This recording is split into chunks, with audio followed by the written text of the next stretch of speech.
Today, we are diving into a skill that can literally transform every relationship you have. It's called deep listening, and it's all about moving past just hearing words and actually creating a real, genuine connection. Let's get right into it. Okay, just for a second, I want you to think back to a recent conversation. Have you ever had that sinking feeling that while you're talking, the person across from you just isn't there? You're sharing something, maybe something you care a lot about, and you can just feel it, that gap between you.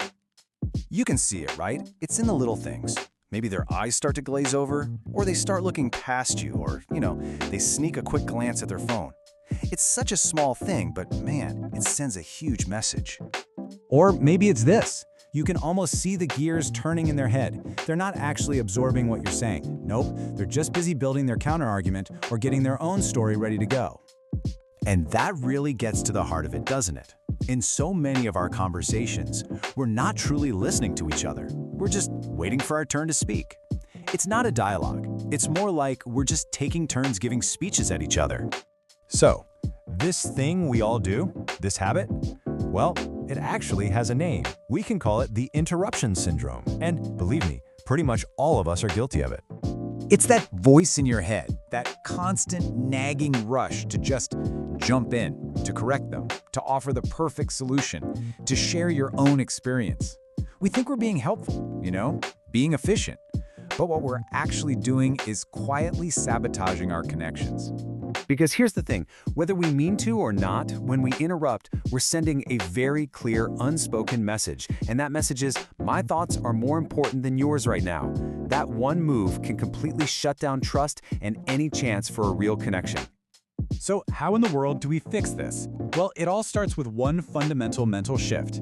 We have to go from being a megaphone to being an ear. And here's the reframe. It's so simple, but it is so powerful. The old goal in a conversation was to reply. The new goal is to understand. That's it. When you make understanding your number one priority, everything else just falls into place.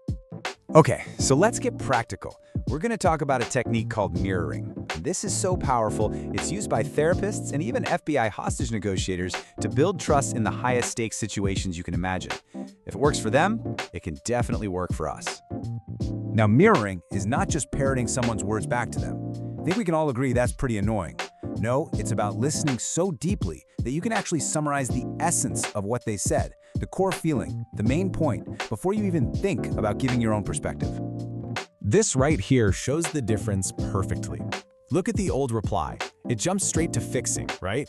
You should do this, you should do that. That's the solving mode. But the mirroring reply, it doesn't try to solve a thing. Instead, it proves you are listening. It validates their feeling. It says, I hear you and I get it. And the psychological effect of this is just incredible. You can literally see the other person relax. Their shoulders might drop, they open up more. Why? Because they finally feel seen and heard. You haven't wasted time, you've invested it in building trust. You flip the switch from reply mode to connection mode.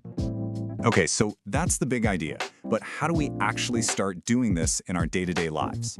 Let's break it down into a super simple 3-step action plan you can start using, like today. All right, step 1. This is maybe the simplest and also the hardest part. It's called the 3-second rule. When someone finishes talking, before you say any single word, you just wait for 1, 2, 3 full seconds. So here's the game plan. First, that 3-second pause. It's magic. It shuts down your brain's instant reply machine and forces you to actually process what they said. Second, you start your reply with a mirroring phrase to show you get it. And third, and this is crucial, you drop the solution hammer. Your job is not to fix their problem. Your job is just to listen. And to make it even easier, you don't have to invent this stuff on the spot.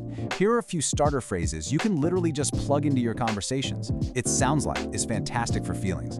Let me make sure I got that is perfect for facts. Think of these as your cheat codes for a better conversation. So, as we wrap this up, it all comes back to that one big idea, that one shift in perspective. It's about turning down the volume on your own megaphone so you can finally truly tune in to what someone else is saying. If you remember just one thing from all of this, please let it be this. True connection happens when you seek to understand, not just to reply. So I'll leave you with a challenge. Think about your week ahead. Who are you going to talk to? A partner, a coworker, a friend? Just pick one conversation. And in that one conversation, make a promise to yourself that you'll try it. You'll pause, you'll mirror, and you'll just listen. See what happens.